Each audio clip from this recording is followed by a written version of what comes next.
Dames en heren, ladies and gentlemen, welcome to the new LOV for a debate about the Israeli-Palestinian conflict. My name is Fadi Hirsala. I work with the Leonard Volter Foundation, which has organized this evening together with the new LOV and a different Jewish voice. And I will be leading the discussion today. We will discuss how the conflict can or should be resolved, looking at the division of land. The division of land will be the vocal point of the discussion. And when I say division of land, I mean literally who gets which part of historic Palestine, but by implication also the socio-political organization of that land. That is, how should the land be ruled politically? Now, there are two popular ways of thinking about these matters. First, we have the so-called one-state solution. Our first guest, Jeff Halper, will make a case for that solution. This solution suggests that Israelis and Palestinians should both live together in one democratic state for all, as shown in this map behind me on the right side. And the second solution is the so-called two-state solution, a solution with the state of Israel or a Jewish state of Israel next to a state of Palestine. And this solution is shown in the map behind me on the left side, with Palestine in red and Israel in blue. Mouin Rabbani, our second guest, will argue that this solution is the better one. The discussion has actually already started on the Facebook account of the New Love in a rather polemic way. One comment was that, I quote, "The Israeli is even more anti than the Jordanian," end of quote. The Israeli being Jeff and the Jordanian being Mouin, I guess, though he is Palestinian primarily, but we should ask him how he sees that. And anti meaning anti-Israel, whatever that may mean. So this concern suggests that there is an underlying question here, a more fundamental question, namely, which criteria determine what a good solution is? What makes a solution good? Which criteria should we consider?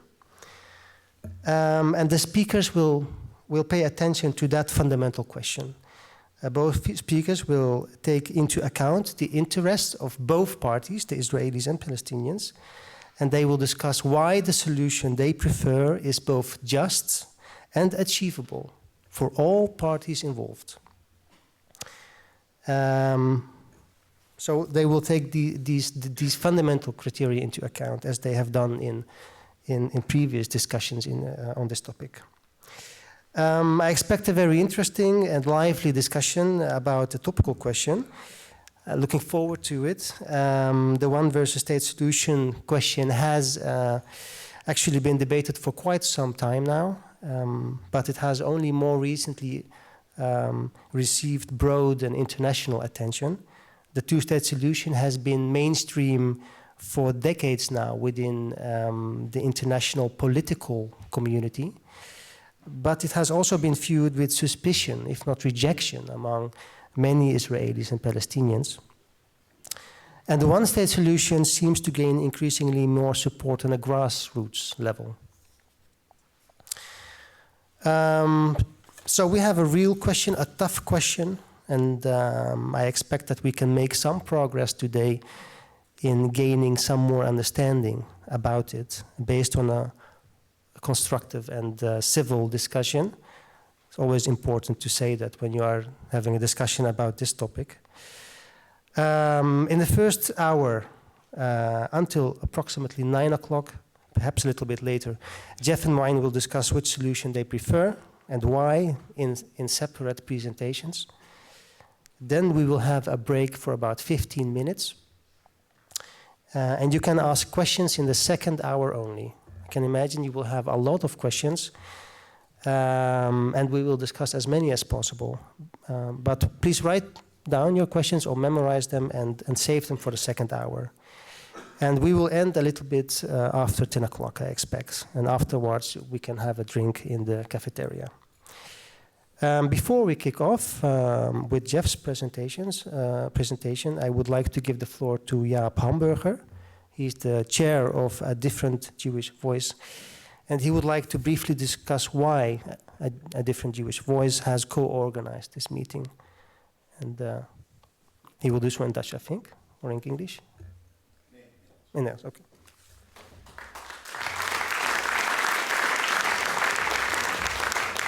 Dames en heren, goedenavond. Ik heb het voorrecht om in het Nederlands het woord tot u te richten. Dat heb ik van tevoren aan Jeff Halper gevraagd. Dat is waarschijnlijk de enige Engelstalige persoon hier aanwezig en dat mocht. Van harte welkom dus namens de Leonard Woltjer Stichting en een ander Joods geluid. Mijn naam is Jaap Hamburger, ik ben voorzitter van Ander Joods Geluid en Een Nieuwe Liefde. Verleden jaar hebben wij in dezelfde samenstelling van de organisatie een avond belegd met Shlomo Sand. Die was goed bezocht. Deze avond is meer dan goed bezocht. Ik moet zeggen, dat verheugt alle organisatoren zeer, want het is toch een zekere bewijs dat dit conflict, waarvan sommigen zeggen dat het aan de zijlijn is komen te staan, gezien alle verschrikkelijke dingen die er in het Midden-Oosten gebeuren, dat dit conflict nog altijd op een grote belangstelling kan rekenen als er een discussie is die niveau heeft. Vanavond ziet u dus Mouin Rabbani en Jeff Halper. Mouin Rabbani, Palestijn, geboren in Nederland. Jeff Halper, Joodse Israëli, van oorsprong afkomstig uit Amerika, maar al 45 jaar woonachtig in Israël. En het wonder wil dat Mouin Rabbani de twee-statenoplossing zal verdedigen als Palestijn en de Joodse Israëli de één-staatsoplossing. Verder is het boek van Jeff Halper verkrijgbaar, ook in de pauze. En hij heeft ook toegezegd het te signeren voor het geval u het zou kopen. En het boek bevat een aanbeveling van Mouin Rabbani. Dus daar is niets mis mee, denk ik dan. Het is op zich bijzonder, denk ik, dat is een van de laatste dingen die ik nog wil zeggen, dat we nu eindelijk eens een Jood en een Palestijn hebben die over het Israëlisch-Palestijnse conflict met elkaar spreken. Want de praktijk in Nederland is, heb ik uit eigen ervaring, kan ik dat melden, dat als er over Israël-Palestina gesproken wordt, dat er 2 Joden worden uitgenodigd, 1 conservatieve en 1 progressieve. Dat mag ik dan nog wel eens een keer zeggen. En dan roep ik altijd, hoe kan het nou dat over het Israëlisch-Palestijnse conflict niet ook een Palestijn aan het woord komt? En die staan dan niet in de boekjes van de journalisten, maar nu wel in het boekje van de Nieuwe Liefde. Waarvoor dank. Ten slotte, waarom wij van EEG dit mee organiseren. Wij zijn vanaf onze oprichting in 2000-2001 een voorstander geweest van de twee-statenoplossing. Dat is ook nog steeds het geval. Maar dat doet ons niet de ogen sluiten voor de discussie die natuurlijk op gang gekomen is over de vraag of dat nog een haalbare en werkbare oplossing is. Daarom steunen wij dit debat van ganser harte, want de uitkomst kan tweeërlei zijn. Of wij zijn na dit debat er eens te meer van overtuigd dat de twee-statenoplossing de verkieslijke oplossing is. Of dit debat geeft ons aanleiding om ons eigen paradigma opnieuw te bezien en te bedenken of we misschien een andere richting zouden moeten inslaan. Dus hoe dan ook, voor ons pakt dat goed uit. Ik wens u een interessante en boeiende avond en ik hoop dat u genieten zult zoals ik hoop dat ik zelf genieten zal. Dank u wel.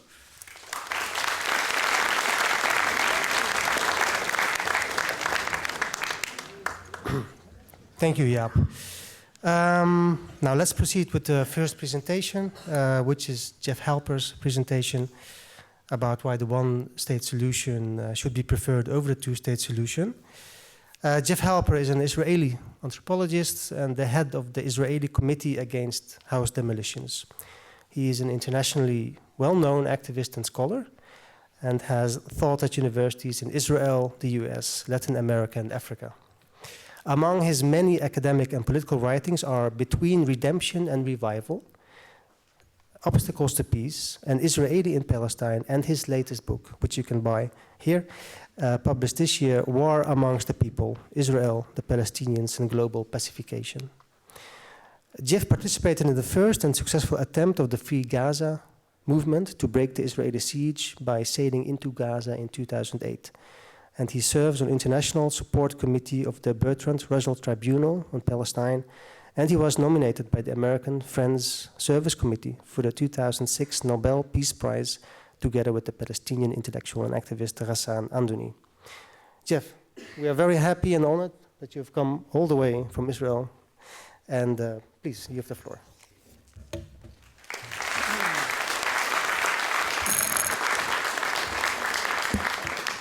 Well, thank you all for having me. It's going to be a challenge to do this in 20 minutes. But I want to give my thanks to Fadi and to Mouin, who's agreed to speak with me, to the new Lifta group, and to Yap and the Different Jewish Voices group that sponsored this as well. This is, I think, a very important, for me, this is kind of a very important turning point, because I think we're in a very urgent place in the whole Israeli-Palestinian conflict. And as an activist for all these years, I think we have to start shifting from conflict management and research and activism and protest and even resistance to beginning to say, how are we going to resolve this conflict? And, you know, for example, the BDS movement, we were the first Israeli organization, the Israeli Committee Against House Demolitions that I head, to endorse BDS. But the problem with BDS is there's no end game connected to it. What are we BDSing for? We've got to begin to come up and formulate, Palestinians and Israelis together, a solution to this conflict and begin to advocate for it. We can't just leave it up to governments. The governments aren't going to come up with a just solution to this. That's ridiculous. If the people don't do that and we don't monitor the process and insert ourselves into the political process, nothing just is ever going to emerge. And then, of course, as an Israeli Jew, I'm in an especially difficult position because on the one hand, it's true, I'm a stakeholder. It's a country I'll hopefully be staying in. So I certainly have the right and an interest in a just peace emerging, but I'm also very aware that I'm not a Palestinian. And it's not my prerogative to tell you what the solution is. I have to respect the fact that basically it's a Palestinian struggle for their rights of self-determination. And I'm constrained. I can raise the issue of a one state or solutions, but I have to stop short of actually advocating. So an evening like this, actually, in which Fadi is the moderator of Palestinian background, the Mouin is my partner in this, who's a Palestinian, you know, gives me, in a way, a space to really bring this up as an actual, to go further in terms of advocating than I would normally be able to do. And I think it's very important at this juncture to begin to move towards that. There's just one cute thing I'll mention here. In the one-state solution that I envision, the Golan Heights goes back to Syria. So I would take this out of a map of a one-state solution. Just a comment on the way. So basically, look, I'm not against the two-state solution.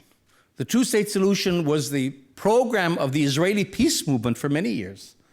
And especially, of course, if the Palestinians accept the two-state solution, which they did, the PLO officially accepted it in 1988, a two-state solution, who am I? I'm not going to be more Palestinian than the Palestinians.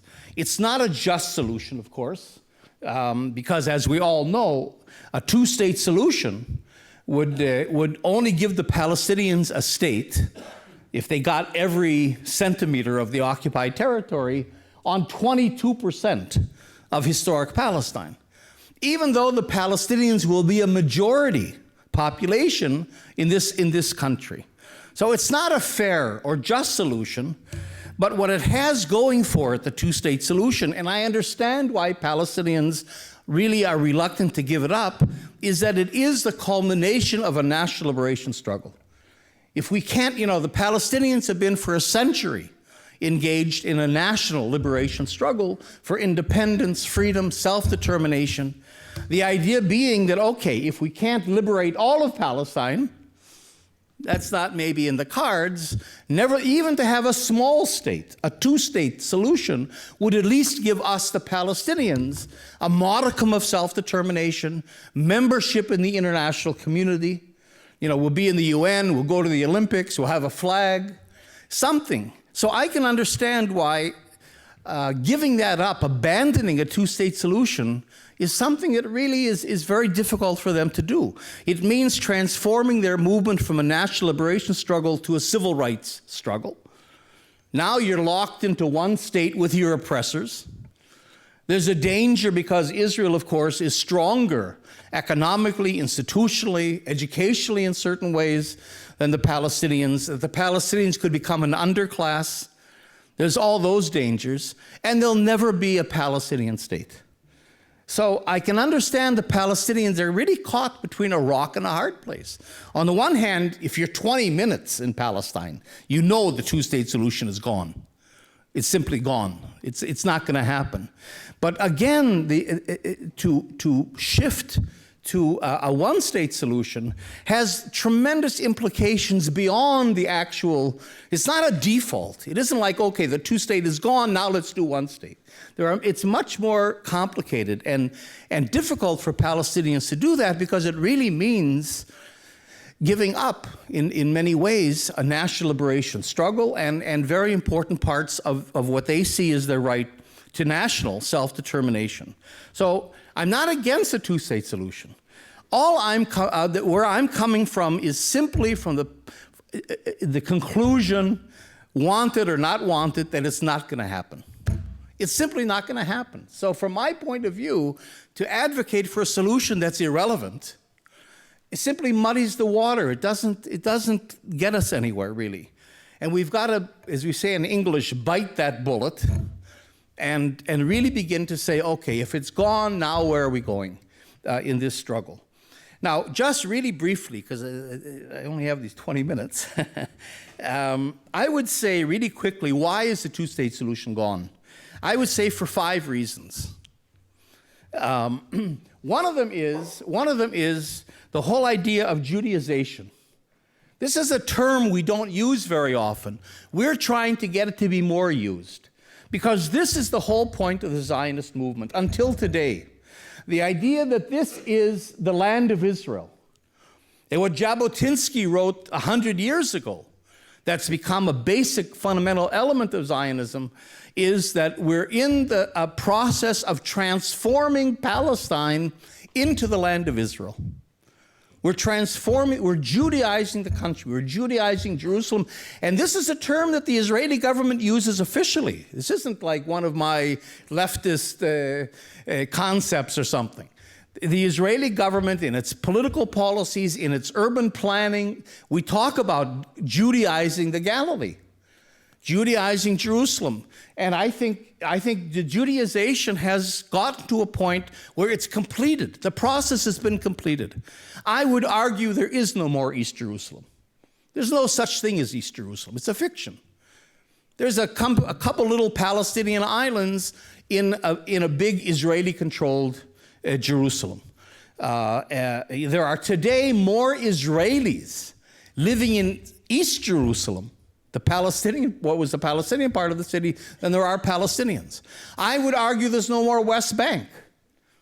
I think maybe we should, I'm considering maybe we should stop using the term West Bank. It is Judea and Samaria. It has been Judaized. And the Palestinians have been locked into these little areas A and B that make up about 40% of the occupied territory, and Gaza, about 40% of the occupied territory. And this has to do with a basic element of Zionism that I think people don't always see. I wrote about it in my last book that's called An Israeli in Palestine, and that is this idea of exclusivity. It's not only that we're coming back to the land of Israel and we want to have Israel, and the idea of Zionism coming out of Eastern Europe, because it's very much of an Eastern European nationalism, is that this country belongs exclusively to the Jewish people. There is no more, it's like Russia. Russia doesn't belong to the Ukrainians and the Latvians, and Russia belongs to the Russians. It's a tribal concept Poland belongs to the Poles in a very tribal way. That's why Israel today is so close to the right wing, nationalists that are in many cases anti-Semitic. But that's what Israel, those are the people Israel's closest to, because this idea of an exclusive nationalism, that this country belongs to us and there is no other people in this country. There's a bunch of Arabs in the country. I mean, we can all see that. You see Arabs walking around in keffiyehs. But they don't add up to a collective, to a national collective that have rights of self-determination equal to our rights. So the idea is that Arabs, and that's why we don't use the word Palestinians in it. You don't even use the word Palestinians, because to say Palestinian gives too much recognition, distinctiveness, legitimacy to a collective we're saying doesn't exist and has no competing claims to ours. So that the idea is that not only is the country exclusively ours, but the Arabs reside in our country by sufferance and not by right. And you see this in the last few weeks. Netanyahu is saying, we're going to take the Jerusalem residency away from the Palestinian citizens of Jerusalem. We're going to take away citizenship from Palestinian citizens of Israel if they show that they're not loyal to the state in all kinds of ways. In other words, even if you're a citizen of Israel and you're Palestinian, you're not living there by right. You're living there only on sufferance. And in fact, I want to tell you that there are 3 times more home demolitions of homes of Israeli citizens, all of whom are Arabs, of course, than there are in the occupied territory. Demolitions of Israeli citizens inside Israel. There are more of those against the Palestinian population of Israel than there are demolitions in the occupied territory. So their situation, despite the fact that formally they have citizenship, is this much better than that of Palestinians in the occupied territory. Secondly, the Arabs are seen as our permanent enemies. And therefore, even the Labour Party, that's not necessarily coming from it's a little more liberal that could maybe conceive of a 2-state solution. Nevertheless, it's controlled by generals, and it's controlled, if you hear Herzog is almost is Likud light, we say. They're completely preoccupied with the idea of security. And I think a basic fundamental premises of Israeli Jews, right and left, is that the Arabs are our permanent enemies, period. And peace is impossible. You know, Netanyahu said 3 days ago, we're going to be living with a sword over our heads forever.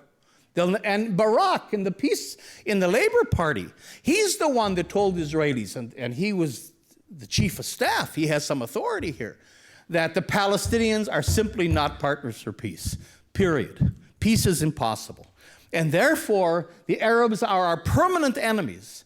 And there can never be peace because you can't trust the Arabs. You see, they'll pretend to be peace, and then it's just a trap to ambush us. And you know what? They're right, in a sense. The Arabs, if you want to put it that way, the Palestinians are our permanent enemies. Not because of them, but if you create a situation in which people are living under oppression and apartheid and have no rights, and there's no future, and they're living under violence, of course they're going to be your enemies. An oppressed people can never accept the idea that, yes, we're going to be oppressed forever. They're always going to resist, and they have a right to resist. But from the Israeli point of view, that resistance, of course, is terrorism. And therefore, every time Arabs resist oppression, that's considered by Israelis proof of the fact that they're really our permanent enemies. So there's no, from that point of view, Israel is not going to give our permanent enemies, from a military point of view, it'd be stupid. Why would you give your permanent enemies a country? And not only that, but a country like here that has mountains that overlook your airport. So for security reasons, it's not going to happen.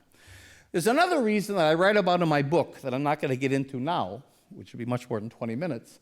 And that is, we have to look at the occupied territories as a laboratory. It's not a burden on Israel. And I don't think you can explain why Israel has rejected the two-state solution. I don't think you can explain it by ideology, by Zionism. These are all pieces of it. I think a bigger reason is that this is a tremendous resource for Israel. Having the occupied territory as a laboratory, having 4.5 million Palestinians that you can experiment on to develop and test new weapon systems. And if you don't think this is true, read my book. That not only gives Israel, of course, the economic advantage of being Israel is the 4th largest arms exporter in the world. Israel exports more arms than Britain or China. Israel's the number 2 arms exporter to China after Russia. Israel's the number 2 arms exporter to India. The 2 largest armies in the world are being supplied by Israel. So that it's not only economically important for Israel to have, and that's what gives Israel the edge in the market, is having this laboratory, but it gives it its political clout as well. Being a country that's the go-to country for counterinsurgency and asymmetrical warfare and counterterrorism and securitization of your cities here in Holland, that's a niche that Israel is able to fill because of the occupation. The 4th reason is the facts on the ground. Forget all this stuff. What Israel has done over the last 50 years almost is simply to create facts on the ground, which is a term we use, that are irreversible. Like I said, I think the occupied territories are an old concept. There is no more occupied territory. It has become Israel. The Palestinians have been locked into areas A and B in Gaza. So you know, I'm not going to get into all this right now. There are all these blue blotches all over the map are settlements. There's about 200 settlements, 600,000 Israelis living in the occupied territory, including East Jerusalem. In 4 years, there'll be 1 million Israelis. And these aren't settlements. The French word is much better, colonies. These are cities. I mean, Ma'ale Adumim, Beitar Illit down here, Modi'in Illit, these are cities of 50, 60, 70,000 people. Neve Yaakov and Pisgat Ze'ev in so-called East Jerusalem are 100,000 people. These aren't little settlements on some hilltop. So the facts on the ground, Israel's not only created the settlements in a very strategic way, but in infrastructure that we don't really see. This is what I call the matrix of control. 28 major, many of them Israeli-only highways, so that physically the West Bank has been incorporated into Israel. In other words, the two-state solution is based on a north-south axis. Here's Israel, and alongside of it is a Palestinian state.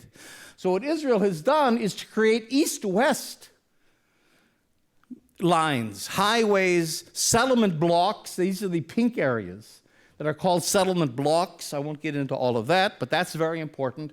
In order to break that, so there is no more coherent, detachable territory that could become a Palestinian state. And the last reason why there's not going to be a two-state solution is there's no will in the international community to make this happen. In some ways you could say, look, logistically, this is still possible, which is what keeps a two-state solution kind of somehow hanging in the air. Bigger populations were moved around in Europe after World War II. 600,000 people in some ways isn't that many people. But you have to have the will. Israel's not going to do it voluntarily.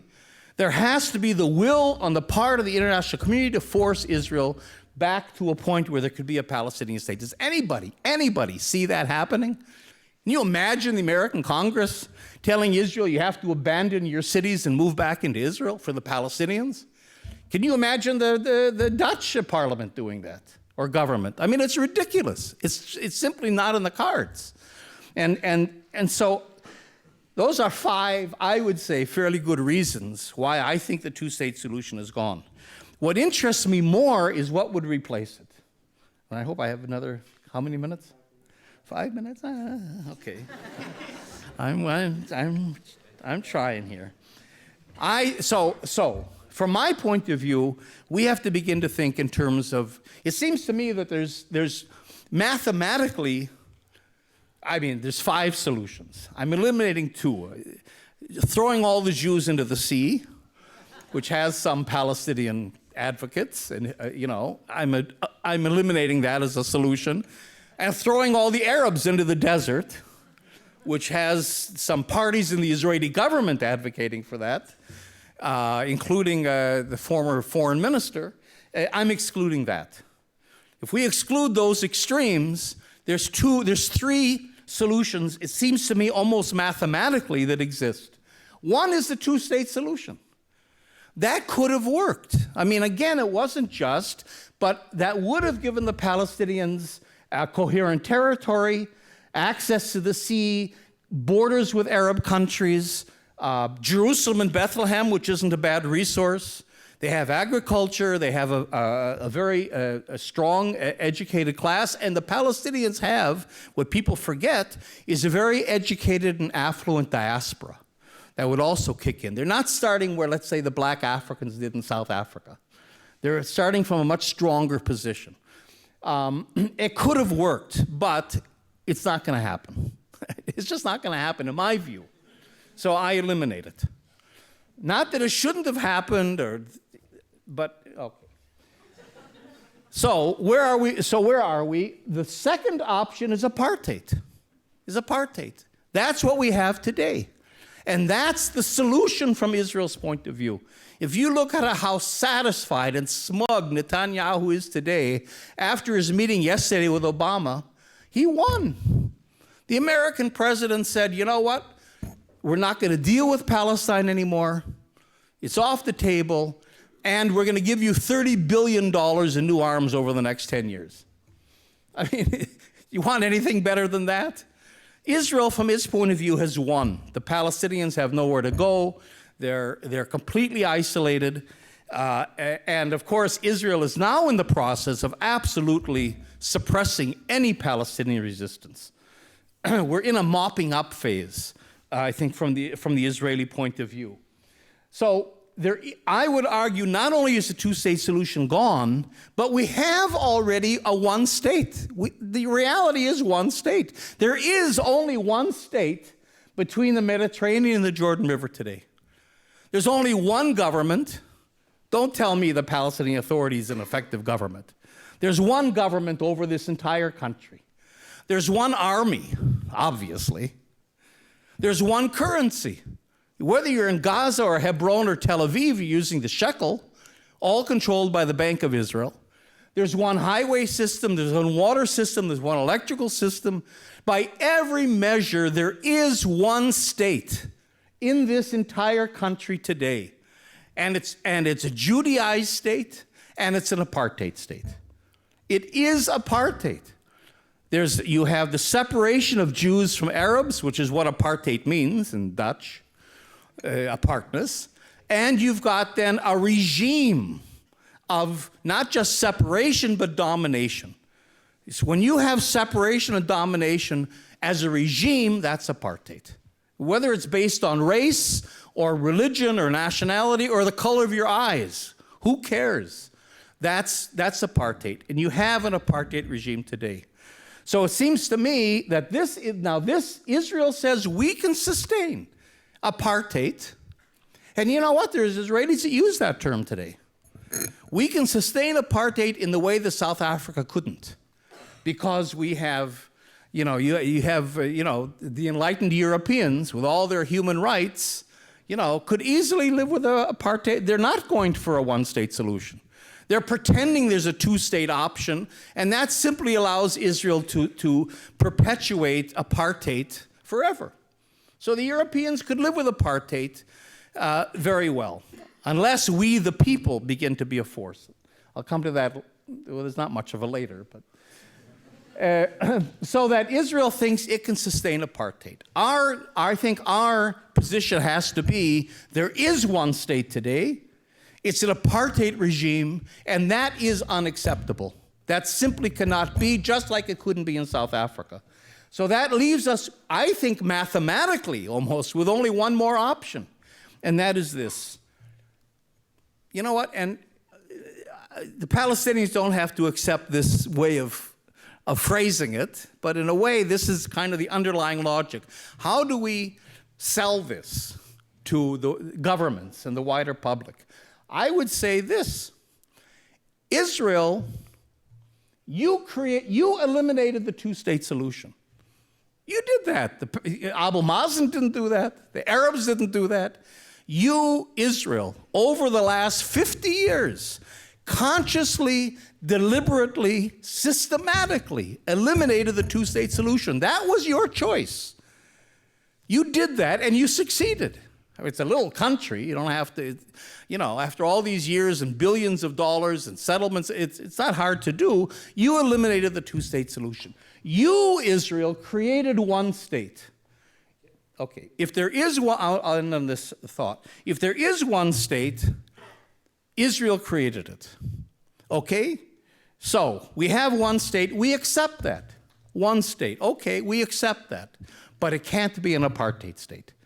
It has to be a democratic state of equal rights for all its citizens, which shouldn't be such a revolutionary idea for Europe. Oh, democracy, what an interesting idea. You know, and that's the only option that Israel has left us with. So you go with the flow in a way. You know, if you're in judo or karate, I don't know, the martial arts, you know, the theory is if somebody's attacking you, you don't resist. You grab them and you use their weight against them. So if Israel's already created a one state, it might be apartheid, but they've already gone that way. We grab them and pull them into a democratic state. But I would just say one more thing, and that is a democratic state.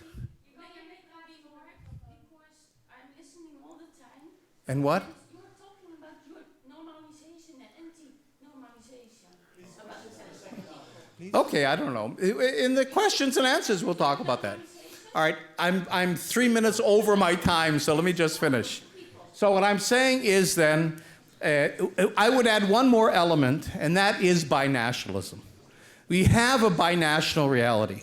I even have, I'm not going to get into it now, I don't have time, I even have kind of suggested a framework of what the one state, how it could be constructed in a binational way. So I think this is where we have to go, to a binational, and that's not easy for Palestinians. Binationalism for them means, in a way, legitimizing Zionism. So again, that's a difficult place, I think, for Palestinians to go, but that bullet, I think, also has to be bit. So if I could leave you with a slogan, I made up a slogan, so it's very neat. I would say BDS for BDS. This is where we're not there now, but this is where I would like to see us go.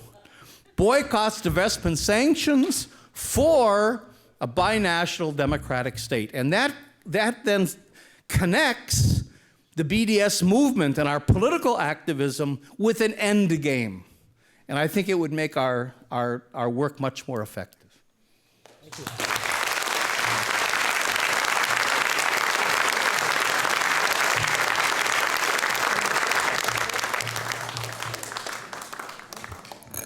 Thank you, Jeff.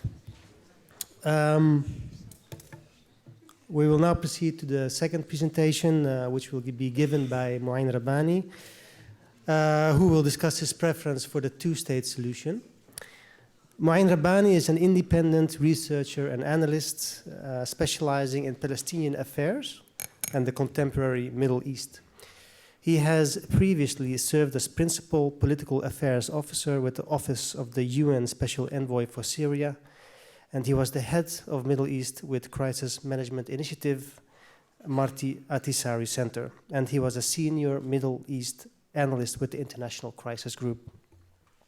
He is a co-editor of Jadaliyya, contributing editor of Middle East Report, senior fellow with the Institute of Palestine Studies, an associate fellow of the European Council on Foreign Relations, as well as policy advisor to Al-Shabaka, the Palestinian Policy Network. And he has published and commented widely on Palestinian and Middle East issues, including for most major global media. Mouin, thank you so much for coming over, and you can have the floor, please.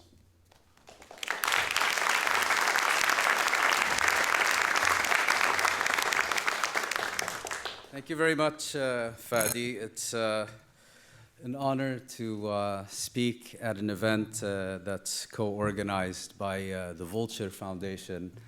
I remember meeting them often as a child in the Netherlands, and I think having this organization in their name does them honor and continues their legacy. And my thanks also very much to Een Ander Joods Geluid for co-hosting this. Just on another note, I encourage all of you, when you have the opportunity, to read Jeff's outstanding and extremely relevant new book, War Against the People. Normally I would say, buy it, steal it, download it, just read it. But since he's here, and since Avo Kaplanian of the American Book Center is here, I would say there are copies available in the hall, so buy it and pay full price. But do read it.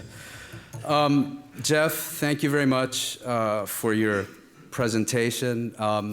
There's actually very little I disagree with, and I particularly subscribe to your analysis of Zionism and to your factual presentation. I think where we might disagree is on the analysis and the conclusions. Jeff pointed out that he is not, sorry, you'll tell me when I have 5 minutes left. Jeff explained that he is not opposed to a two-state settlement, but he just doesn't see it happening. Similarly, I have absolutely no objection to a one-state solution, and I can give you probably several dozen reasons why it would be preferable to a two-state settlement. I think the key questions confronting us today are, how do we get from here to there? Where are we now? What does it mean? What do we do next? And in this respect, I guess I would start by saying that I'm a one-state traditionalist. I believe in the traditional interpretation of the Palestine Liberation Organization from the 60s and the 70s about how you achieve a one-state solution, meaning you can only have a one-state solution by dismantling the Zionist entity, the State of Israel. The only logical way to do that is through military force and the military capitulation of Israel, of the Zionist entity. I think it became clear many years ago that there is no Palestinian military option against Israel. And as we also saw since then, particularly in 1973 and then again in 1982, there is no Arab military option against Israel. That's the situation today. If we had had this debate 30 years ago, or perhaps 30 years from now, if we're still both around, maybe we would look at it differently. But I think politics is an ever-changing dynamics. After all, we're talking politics, not science. And therefore, we have to deal with the realities as they exist today based on the way they've developed in previous years and decades. The second point I would make is, so if you accept that you cannot have a one-state solution without a credible military option to dismantle Zionism and the State of Israel, I think the second thing is that the only other mechanism for achieving a one-state outcome would be basically a civil rights struggle. We can have our disagreements about whether or not that can succeed under any circumstances, but I think we only have to look at South Africa, which had a very effective and a very powerful and ultimately successful, primarily civil, but also partially military, but primarily civil struggle for a one-state democratic outcome, which was more or less fully supported by the international community. And that didn't start in 1989. It took decades decades of extremely difficult systematic work. And here's, I think, a key distinction between the Palestinian and the South African situations. In South Africa, there emerged early on, already in the 1960s and 1970s, a clear international consensus that the white minority regime was illegitimate and needed to be dismantled and needed to be replaced with a unitary democratic system.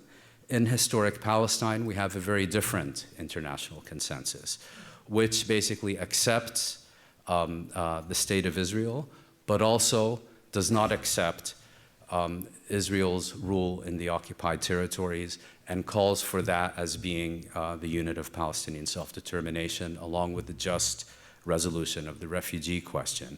And this puts us before a basic choice. Do we seek to implement the existing international consensus? And I accept and fully support everything Jeff said about the lack of international will to implement it and so on. But do we choose to seek the implementation of that consensus, or do we rather seek to fundamentally transform that consensus, or rather launch a struggle on the basis that the international community is not going to do anything anyway, so its consensus is irrelevant? And so here I would like to make a few points regarding, again, the two-state settlement. There's a common narrative which says, you know, the two-state framework was basically adopted more or less in the aftermath of the 1973 Arab-Israeli War. Then in 1993, you had the Oslo Agreements. The Oslo Agreements were all about actualizing and implementing the two-state settlement. It was a dismal failure, and therefore the two-state framework has died. I think Jeff made a lot of valid points about what has happened in the past 20 years, but if I understood Jeff correctly, he was not claiming that Oslo was ever about a two-state settlement. I opposed Oslo from the minute it became public. I began writing against it from before it was signed, and it was precisely because Oslo was never about ending the occupation. The word occupation appears nowhere in either the Oslo Agreement or in any of the subsequent agreements. Oslo was about implementing separation from the outset. Oslo was about consolidating Israeli control over the occupied territories. And so Oslo never failed. It has been one of the greatest successes in international diplomacy since 1945, and that is the real problem. The problem is not how to bring Oslo to a successful conclusion. It's already succeeded. The problem is how to reverse Oslo and replace it with a genuine attempt to end the occupation and achieve a two-state settlement. Now, Jeff put forward a lot of, he put forward a detailed map and brought forward some very relevant facts for your consideration about the infrastructure, about the settlements, about the number of settlers, about how, if I'm quoting you correctly, these are no longer the occupied territories. This has become Judea and Samaria. I think there's a lot to be said to that. My response to that would be to say we are here dealing with politics and not with physics. If this was a scientific question, we could bring together some very bright people, put their minds together, and identify a point of no return, essentially no different than trying to determine at what temperature water boils or freezes. This is a question ultimately of political will. Where Jeff and others are of course right is that the more entrenched Israel becomes in the occupied territories, the more settlers there are, the more difficult it will become to muster the political will to arrest and reverse and ultimately to terminate the occupation. And therefore, it would of course have been easier to terminate the occupation in 67 than in 77, in 87 than today. That's all correct. But at the end of the day, in theory at least, there is no point of no return. And it's ultimately a question of mustering sufficient political will in order to reverse that. And here, excuse me, I would point once again to the example of the First Intifada, the 1987-1993 uprising in the occupied territories, that I think in its initial stages went a long way towards reversing the momentum of annexation, certainly in international perceptions, and then, of course, is an uprising that was aborted primarily by the Oslo agreements, but also on accounts of the failure of Palestinian leadership, changing regional and international conditions in terms of the Kuwait crisis and the collapse of the Soviet bloc, and so on. But we have a situation now where even granting everything that Jeff said about the international community, the legitimacy of the occupation has never been accepted. And we saw that last year, where the European Union, in its negotiations with Israel about one of these EU-Israeli agreements, insisted on also mentioning East Jerusalem. And so it was a very clear message, I think. Yes, you have occupied this territory for half a century. Yes, you have established colonies left, right, and center. Yes, you have completely altered the demography of these territories. But regardless of what you've achieved, we're not going to accept the legitimacy of your claim to these territories. And that holds, I think, a lesson for the Palestinians. I mean, this is very different than Algeria. Many Palestinians, and rightfully, I think, have always held up the Algerian struggle for liberation as an example. Well, let's not forget, Algeria, the legitimacy of French colonialism in Algeria was basically not contested until very late in the day. Algeria was not seen as a legitimate French possession. Algeria was internationally considered a legitimate French province. And here we're in a very different situation. In effect, Palestinians are already light years ahead of where the Algerians were in 1954, if we limit it to this specific. They've already crossed the Rubicon of having an international consensus that the Israeli presence in the occupied territories is not legitimate. And I think I would put the question somewhat differently than Jeff. Jeff, you said this is no longer an occupied territory, this is Judea and Samaria. I would put it somewhat differently. Military occupation, whether you like it or not, is a recognized status under international law.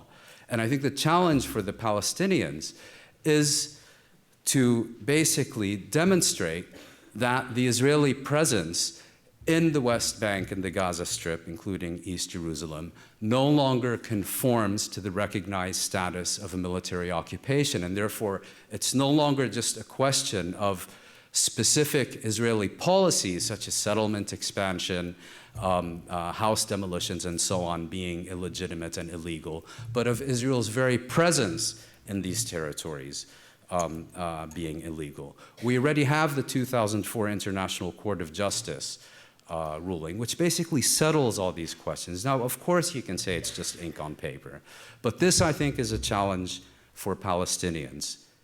How do we reunify our ranks? How do we establish a coherent national movement with credible and legitimate leadership that is representative of all Palestinians, whether within the occupied territories, whether within Israel, whether in the diaspora, and mobilize all the resources at our disposal, first and foremost the Palestinian people themselves, and then have a process of change on the ground in Palestine through mass mobilization, connecting with international efforts, because there's a fundamental difference between now and 50 years ago. We have an international solidarity movement bursting at the seams, looking for direction. And here's another fundamental difference between Palestine and South Africa. For those of you who remember the solidarity movement with South Africa, it was basically led by the African National Congress. It was given strategic direction by the African National Congress. It would not have achieved half of what it achieved had it not been for the role of the African National Congress. Here we have a situation where, if anything, the solidarity movement is being marginalized, opposed, and otherwise weakened by what passes for Palestinian leadership. So I would put the onus very much on, I would say that the essential prerequisite for any solution, whether it's 1, 2, or 700 states, is unless and until the Palestinians manage to reconstitute their national movement as a fundamentally coherent and dynamic one, with credible leadership, with a meaningful strategic agenda, able to implement it. We can talk about the wrongs, the very real wrongs, the outrageous and unacceptable wrongs that are committed against us morning, evening, and night, but we will not be in a position to successfully confront them. 5 minutes? Which brings me to my last point. So I would argue again, the two-state settlement has not failed. It has never been seriously attempted. It's a question of political will and politics rather than one of physics. And my last point is whether you support a one-state solution or a two-state settlement, and I don't refer to the two-state solution, I refer to the two-state settlement, because solution, I think the word solution implies a certain level of justice and finality and so on, and I don't see that in the two-state settlement either. But it's the ending the occupation is the essential prerequisite for any resolution of the Israeli-Palestinian and the Arab-Israeli conflict. Yes, it's a huge challenge, but if you are incapable of successfully meeting the challenge of occupation and of ending the occupation, you're certainly not going to be able to meet the challenge of transforming all of historic Palestine, Israel, and the occupied territories into a secular, democratic, binational state. I would put it even more strongly. I think proponents of the one-state solution should see that challenge as a prerequisite for achieving a one-state outcome, because ending the occupation, uprooting colonies, removing settlers from occupied territories, that will have a transformative effect on the dynamics of Israeli-Palestinian relations and opens up a whole new series of possibilities for future and different kinds of Israeli-Palestinian coexistence. And on that note, I think I'll conclude my introductory remarks. Thank you very much.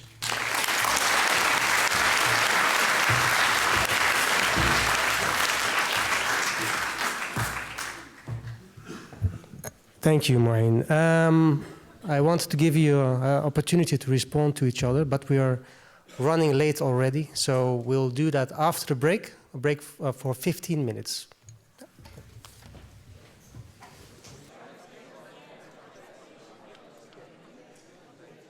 Okay, we're going to start with discussion in the second hour. Jeff, I would like to give you a chance to respond to Mouin. And could you please also take into account the following question. You prefer a one-state solution, and you spend a lot of time arguing against the two-state solution, explaining why the two-state solution is not possible. Could you please also discuss why the Israeli citizenry would be willing to give up their current policy? Because eventually, the one-state solution requires the consent of the Israelis. Are they ready? And if not, what is needed to make them ready? All right, well, I have another hour-and-a-half lecture prepared. Okay. In 5 minutes, so...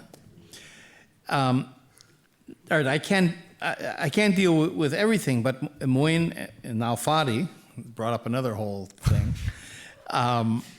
that's important.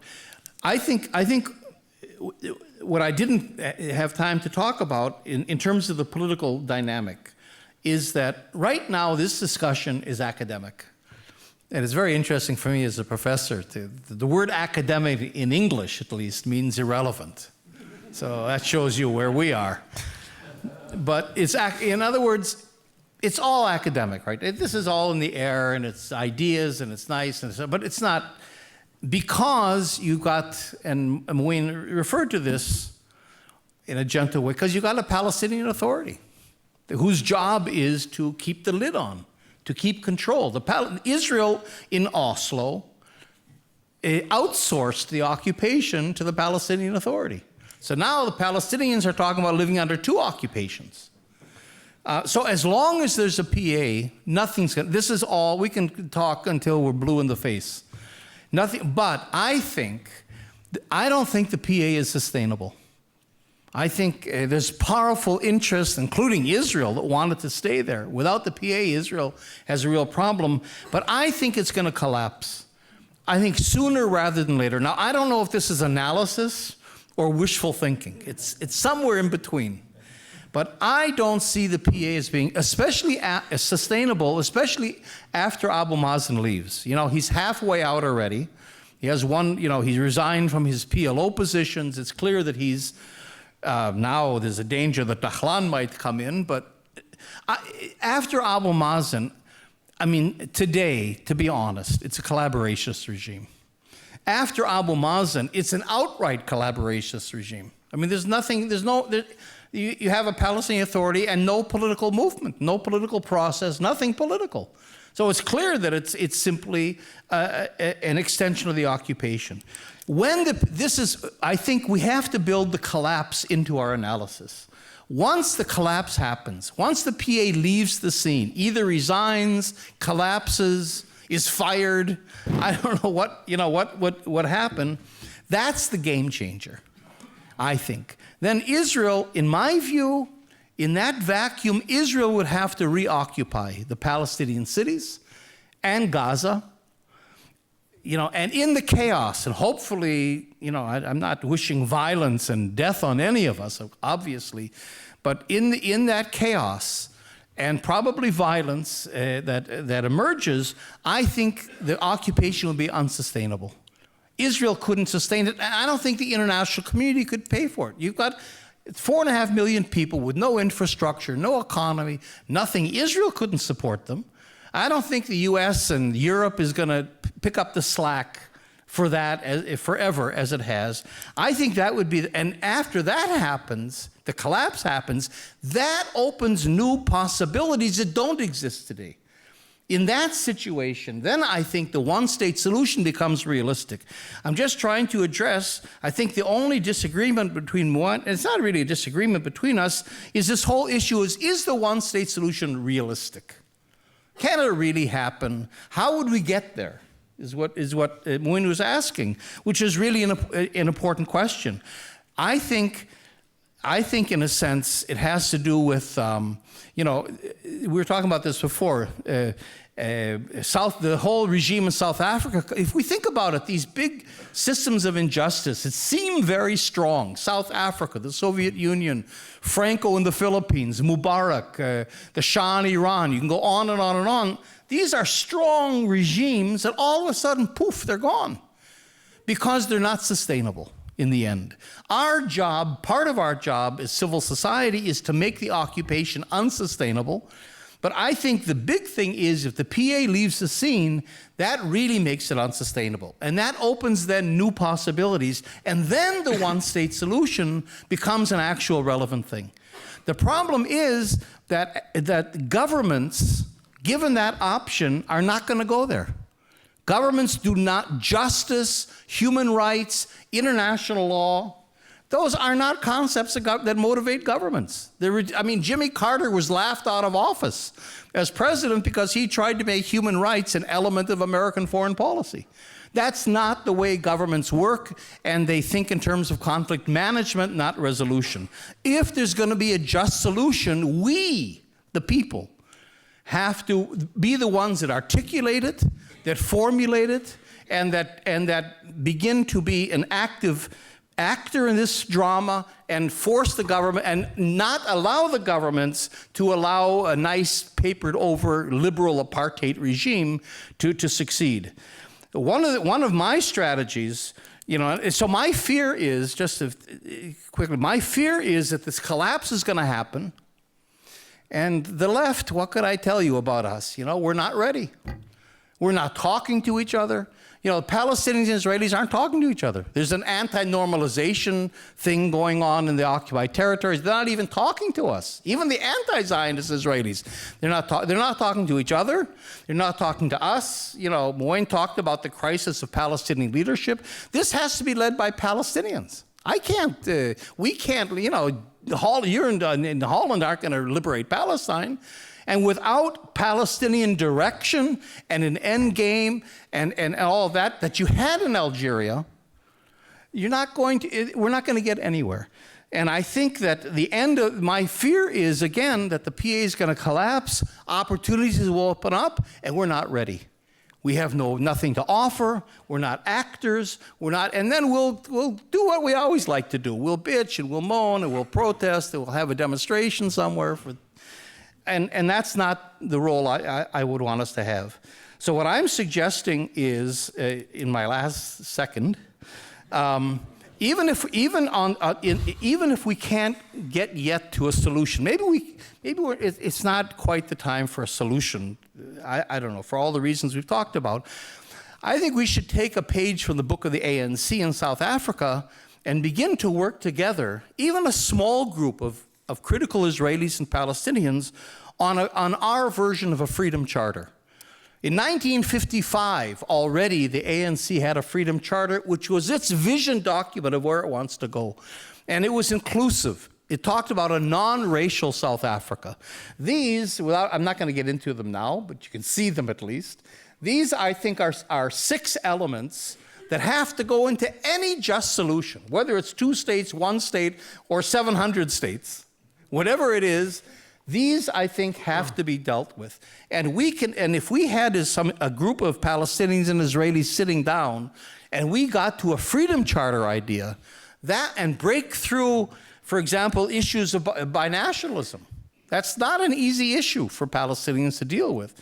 Then I think we could begin to move in a much more, in a much better way towards a solution. You need a nucleus of people to do that. It doesn't have to be a movement. If I had 5 Israelis and 5 Palestinians, and I could talk about a we in a way that I can't now. Okay, and just to answer your question, I promise, half a sentence, is that this is what addresses the Israeli concerns. The good news is that Israeli Jews never bought in to the greater land of Israel idea. The real settlers, the ones that are religious, that say God gave us this land, that are violent towards Palestinians, are 1% of the Israeli population. That's it. And if Israelis vote for the right, they do so because of the security fears.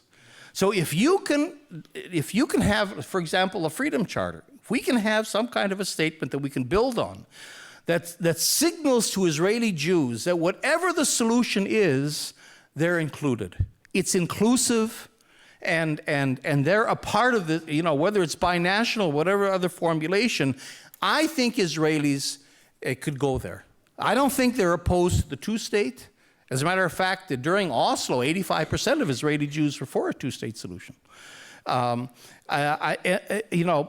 their concern is not land. Their concern is basically their collective security as Israelis and their individual security. And if we can address that, I think the Israeli public is never going to be proactive. It's never going to get up and throw out the occupation. But we can soften it to a degree that when the de Klerk moment comes, and the occupation is really unsustainable, and we have to begin to think of solutions, that the Israeli public is not going to be an obstacle. I think we can get there. Thank you, Jeff. Mouin, would you like to respond? Maybe discuss specifically why you think that this two-state solution is still alive, because Jeff has made it so clear that it is not possible. Well, he believes it's not possible. He's called it dead and gone So not only dead, but also gone. Maybe you could explain why you still believe it is achievable. Well, in his response, Yeah. Jeff referred several times to the occupation becoming unsustainable. And he saw that, I think, in the very near horizon, attendant upon the collapse of the Palestinian Authority. I have to say I'm a little more pessimistic. Jeff, you referred to all the vested interests in the Palestinian Authority, which leads me to ask a different question. Why would it collapse? Who would want it to collapse? I think it would be sustained. My sense is that that there's probably an Israeli preference to begin to fundamentally change its structure after Abu Mazen unlamentedly leaves the stage, and that would be to set up kind of a more regional PA councils, if you will, very much along the lines of what the collaborationist village leagues were supposed to be in the 1980s. So you would have a Palestinian Authority in Nablus, a Palestinian Authority in Hebron. You already have one in Gaza, led by Hamas, because the dynamic since Oslo has been one of Israeli-Palestinian separation within the occupied territories, enabled and promoted by increasingly greater levels of Palestinian fragmentation. And that seems to me would be the logical next step. Now, again, I would give the same response to your question that I tried to articulate in my introductory remarks, which is we're talking here about a political issue, not a technical issue. And therefore, if the Palestinians are able to successfully seize the initiative and to, I think, Jeff, you spoke about how profitable the occupation is for Israel. And not just for Israel within the occupied territories, but for Israel globally.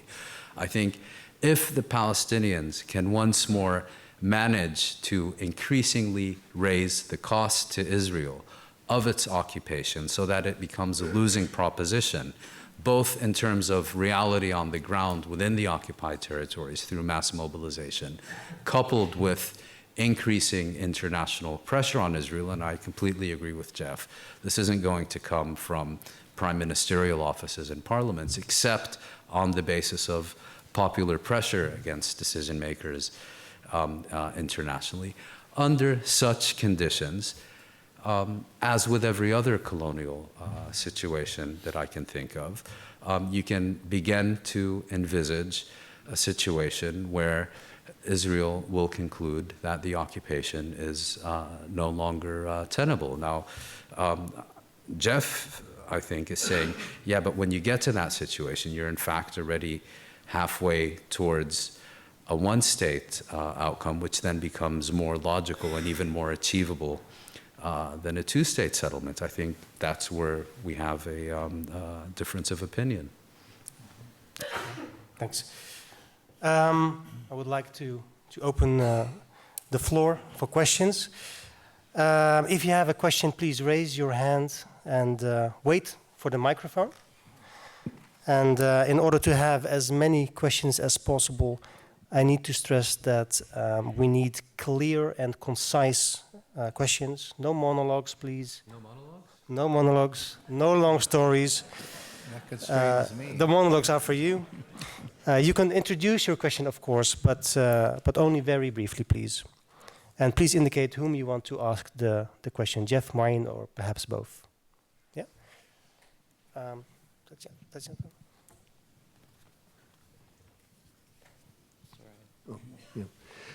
Yes, I think that both the one and the two-state solutions are outdated.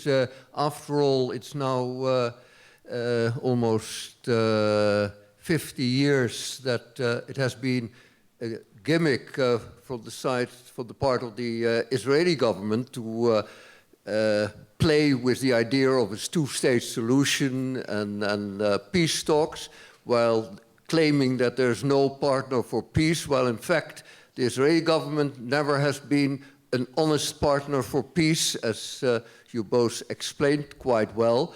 So I think, and I want to ask with you how you consider that it's time for a 3 or 4 state solution. And that is, the meaning of that is that it should be an entity which will be a federation of what is called nowadays Israel, Palestine, Jordan. That's the 3-state solution, which has been in a different way been proposed many years ago by the former foreign minister of Israel, Abba Eban, and a 4-state solution which would include Lebanon.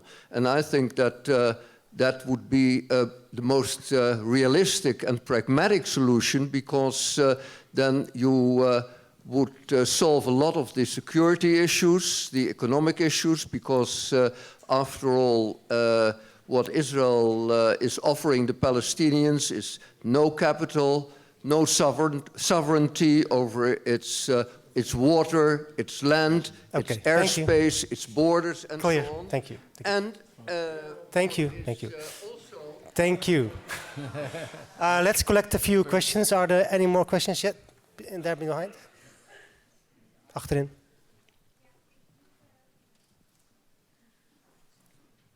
You seem to expect positive developments after the Palestinian Authority collapses.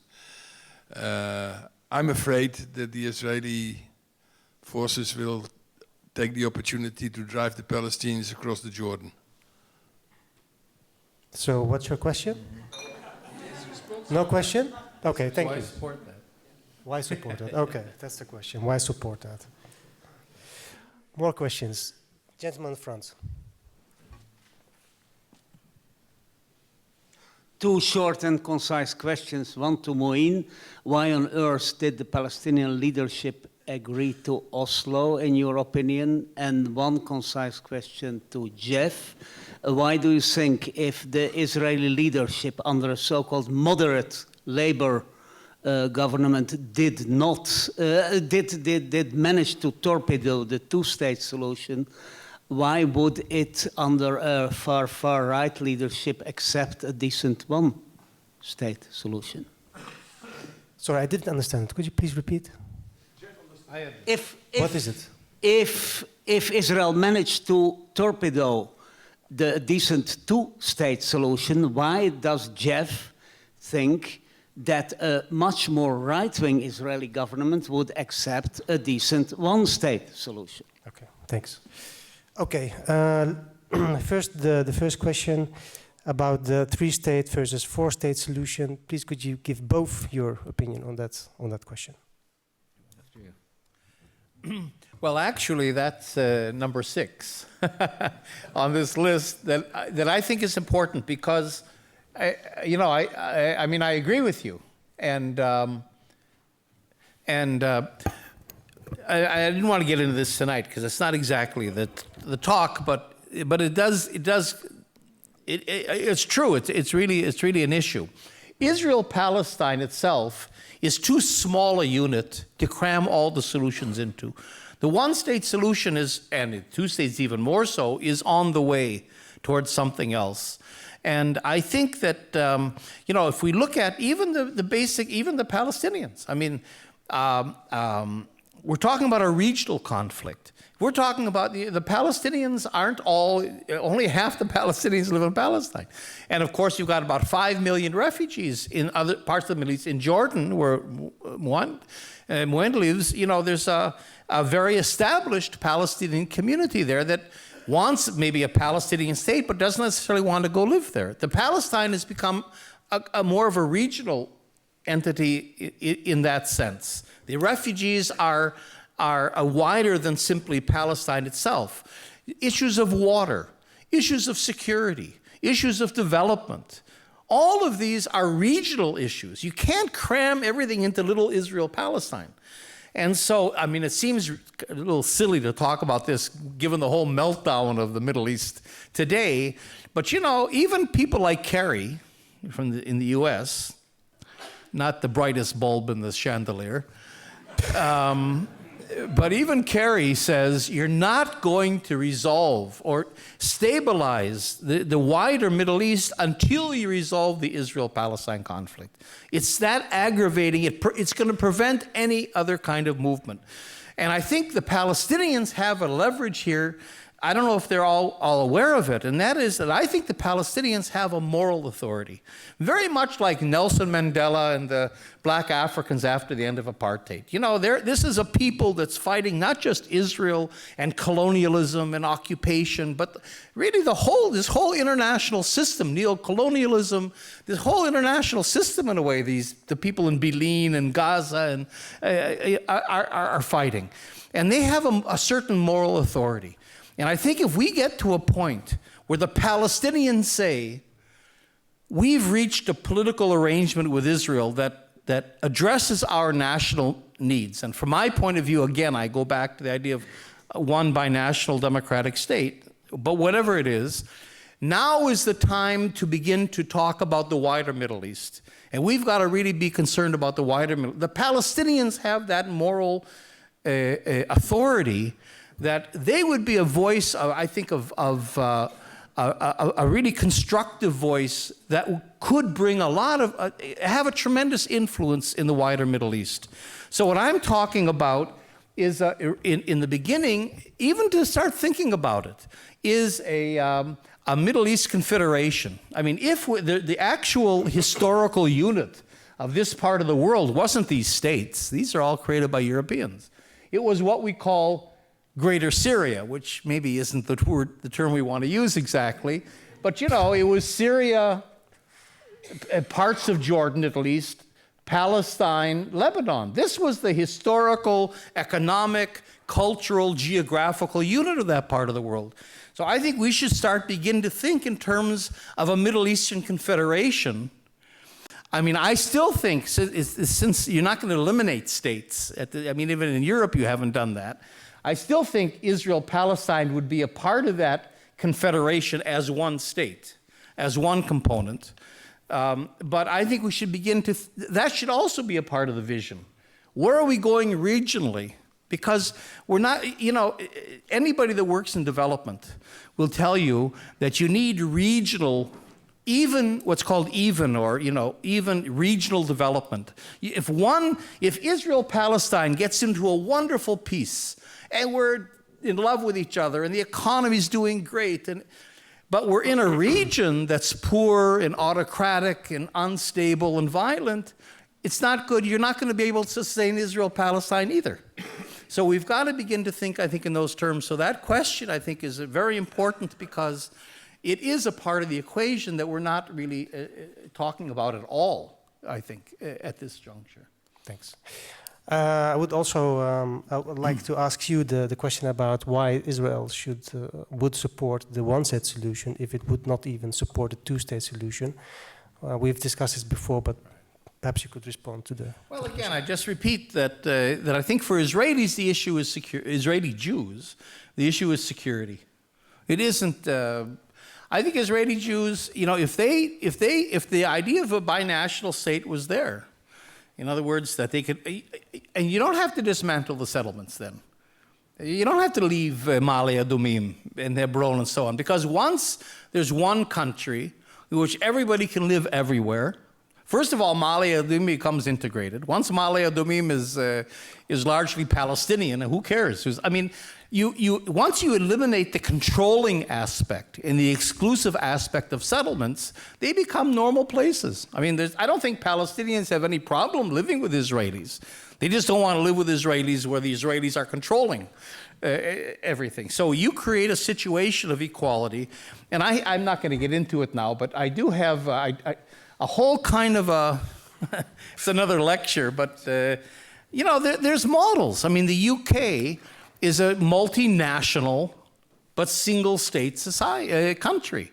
You know, Belgium, Spain, Switzerland, I mean, there's New Zealand in some way. I mean, there's a lot of countries. We're not starting from scratch. This isn't like, this is a situation that humanity has never encountered.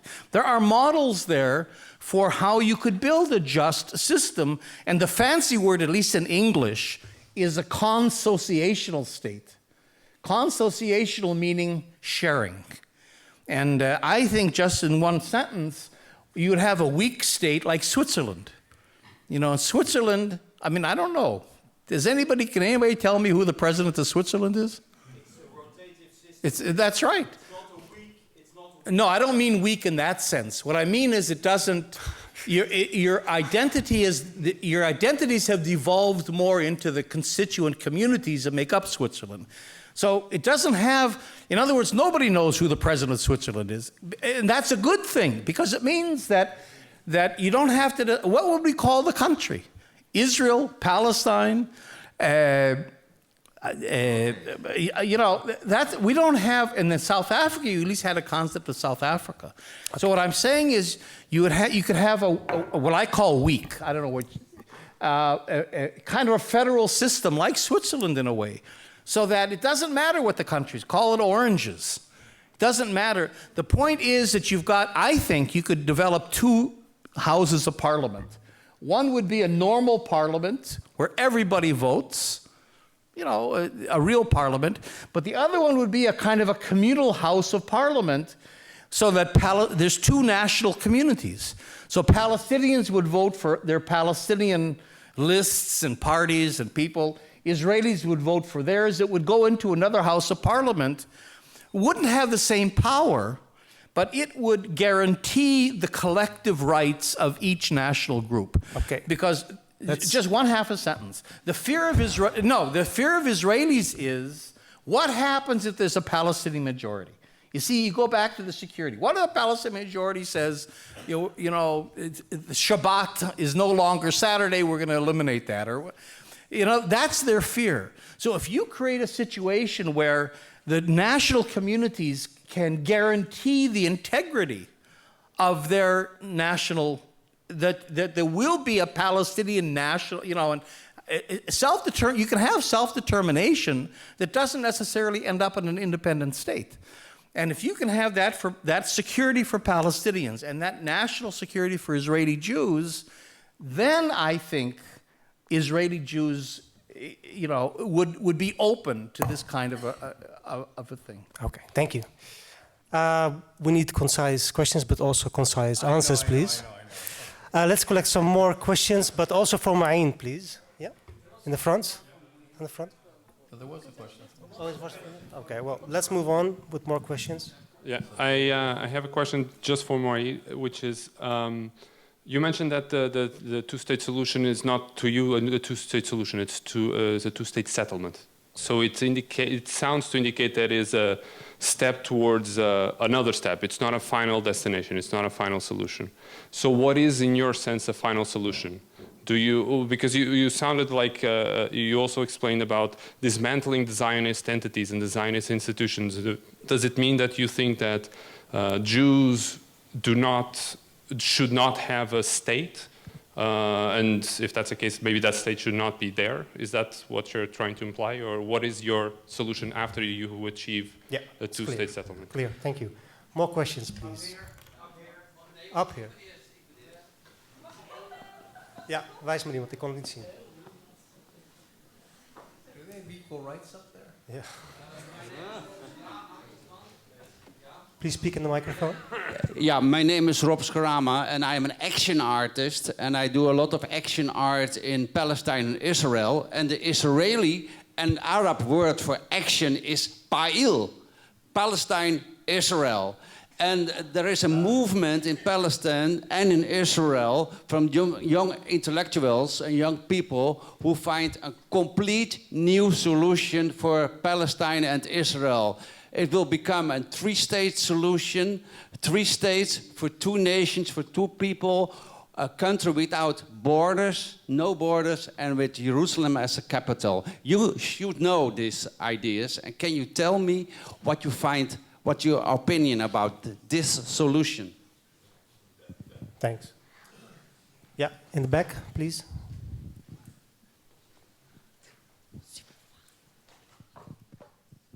Wie? Wilt u opstaan?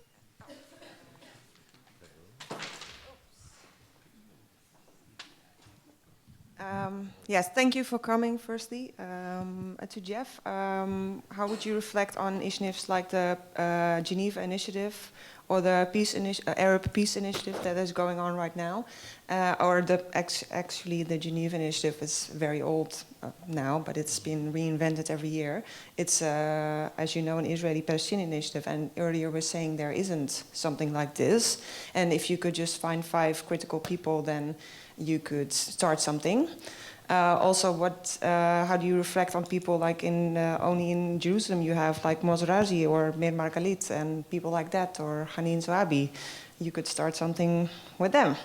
To Mouin, I was wondering how you, if you could tell me something as a Palestinian, how you view the two-state solution personally, because I'm feeling this is kind of missing from your story, and how you feel the Palestinians are viewing this, so from a more or a less political view of that. I'm not sure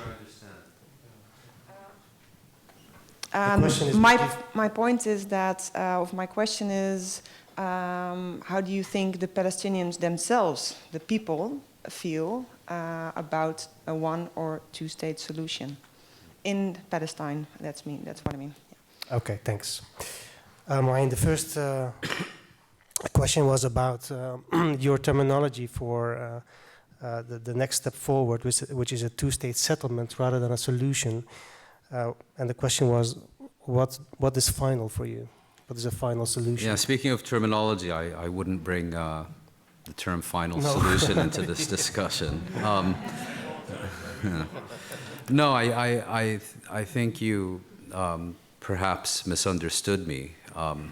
I said at the beginning that I'm a one-state traditionalist, meaning that if you were to ask me how I would promote a one-state solution, I think, I would say the way that it has been traditionally by Palestinians after 48, which is you achieve a decisive military victory on the basis of which you dismantle the Zionist entity, and then you establish a secular democratic state or a binational state or whatever. So I'm referring to the traditional view on achieving a one-state solution.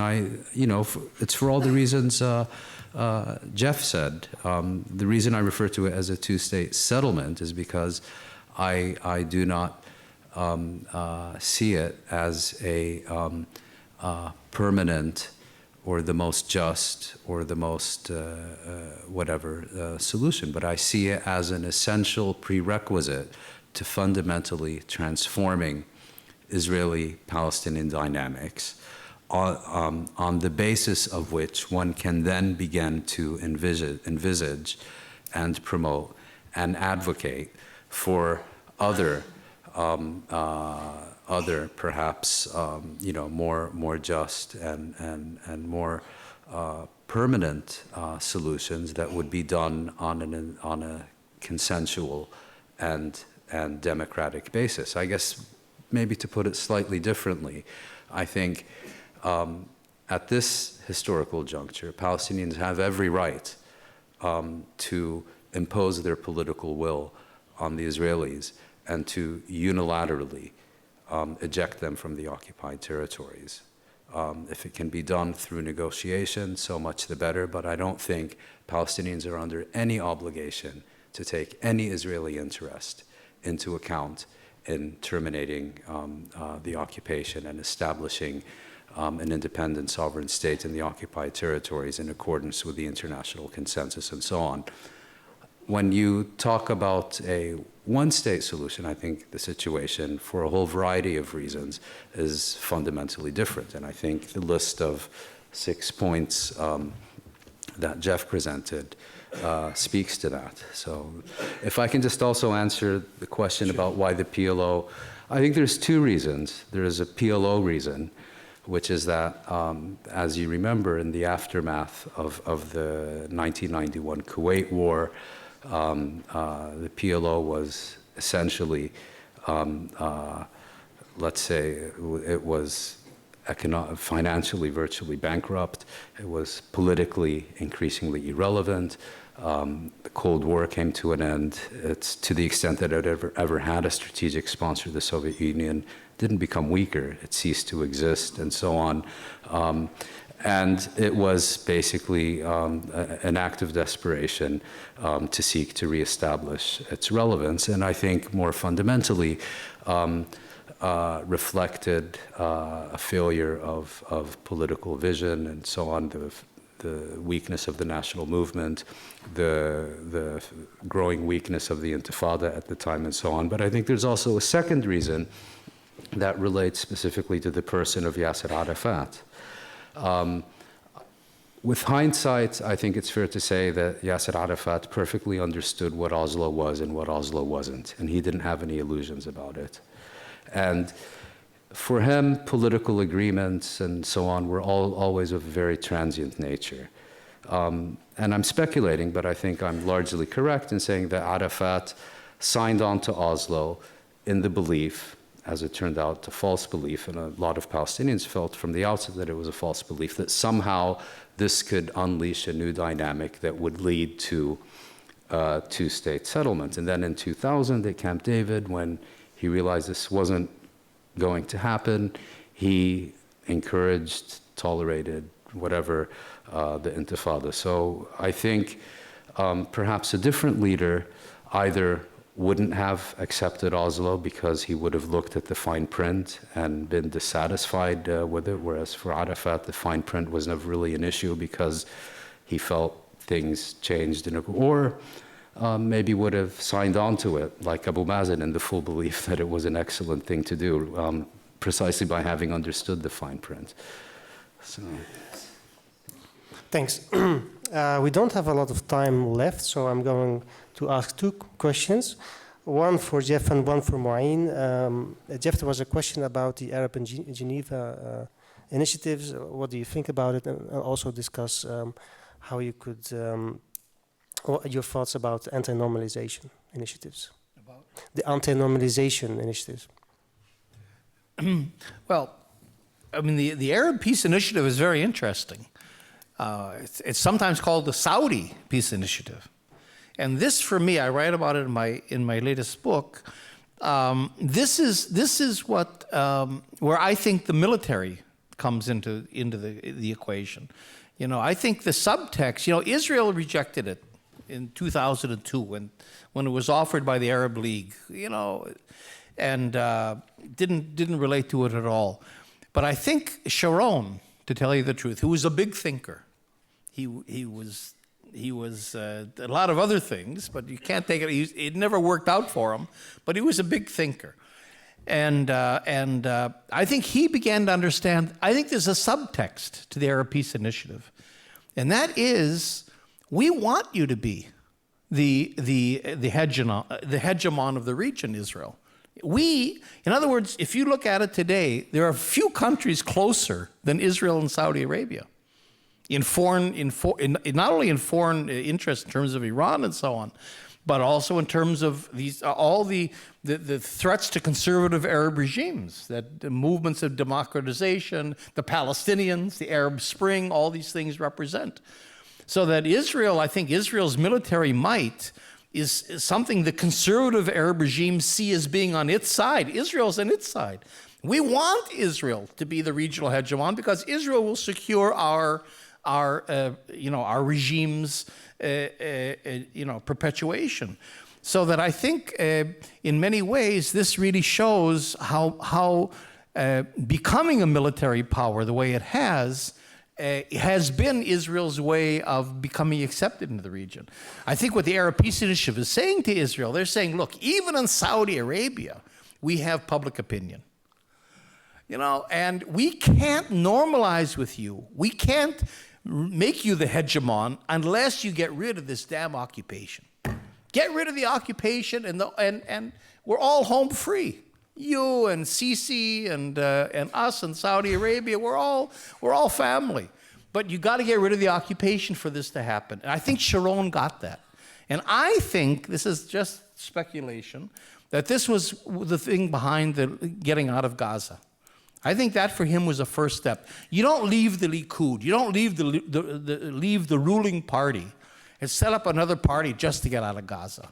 I think he was beginning to move towards, he thought he could finesse a two-state solution, where Israel keeps East Jerusalem, it keeps the settlement blocks, and it gives the Palestinians enough that Abu Mazen and these guys could say, okay, or in those days Arafat, could say, okay, we agree. He thought he could finesse it, and in that way, get into some kind of a fake agreement, but a kind of an agreement that would then pave the way for Israel's acceptance by the wider Arab world and its bigger hegemony. So Israel could get the whole Middle East at the cost of Tulkarm. You see, and then, boom, he had a stroke, and we'll never know. Now we're back to these little guys, Olmert and Netanyahu and Barak and all these little thinkers. So I think the Arab Peace Initiative really shows this symmetry of interests between Israel and the conservative Arab regimes, which is something that really should I think, also really concern us. The other thing in a word about the anti-normalization, I understand it emotionally. If I was a Palestinian, I think the last thing I'd want to do is deal with Israelis, any Israeli. But, you know, it's not a luxury that can be afforded. You know, you're in a political struggle, and you've got to pull out, you know, you've got to use all the allies you can. You know, we've mentioned Algeria a few times. What Algeria did, and what's interesting, you know, the head of the FLN was named Abbas. So how's that for, you know? But anyway, what the FLN did, they understood from the very beginning that they're not going to beat France militarily. Now they did it. They had military and terrorism, not only in Algeria, in Paris too, in France, as a strategy to keep themselves on the map. But they internationalized their struggle. They had extremely brilliant people, just like the ANC did, in New York and in Europe and all over the world. Imagine this. Imagine this. We're talking about 1958, 1959, Dulles, Eisenhower, the height of the Cold War. Kennedy comes in 1960. We're talking about the Cold War. The Algerian National Liberation Front. You know, national liberation, communism, terrorism, you know, this movement managed to get Red China in its day, the Soviet Union, and the United States together against France. France almost got thrown out of NATO because it was using NATO weapons in Algeria. Kennedy came out very strongly in favor of the Algerians, again, when he was elected, against France. So if that could happen, and one of the problems that the Palestinians have is they have terrible, terrible, terrible diplomacy. Their diplomats are terrible. Abu Mazen hasn't said a word in the last month or so. In other words, they're not even, from my point of view, I can't explain it exactly unless it's a collaborationist thing. The Palestinians aren't even in the political game. You know, not only the PA, but also civil society. You know, if you go to the BNC in Ramallah, the head of the BS, you know, the BDS movement, the National Committee of, they'll tell you explicitly, we don't advocate for a solution. Okay, thank well, you. what are you BDSing for? So all I'm saying is just to summarize, all I'm saying is I think the Palestinians have to understand the importance of internationalizing their struggle, and that means working with critical Israelis and giving leadership internationally. How that's going to happen is a whole other discussion, but I think that's the missing piece from my point of view, if I can be a little critical. Thanks. Mouin, we have one more question for you. It was, what is your opinion as a Palestinian specifically about the two-state solution? I thought I already gave it. Yeah, but she wants to know how you feel personally, I think. Or how the Palestinians feel about giving up a lot of their land, what they perceive as their land. What do the Palestinian people want? I speak only for myself. I don't represent anyone else. I would just like to briefly refer to a point Jeff made about getting Red China, the Soviet Union, and the United States to oppose continuing French rule in Algeria. I mean, if we transpose that to today's situation, I think we can perhaps envisage under certain circumstances getting those three powers to oppose continued Israeli rule in the occupied territories.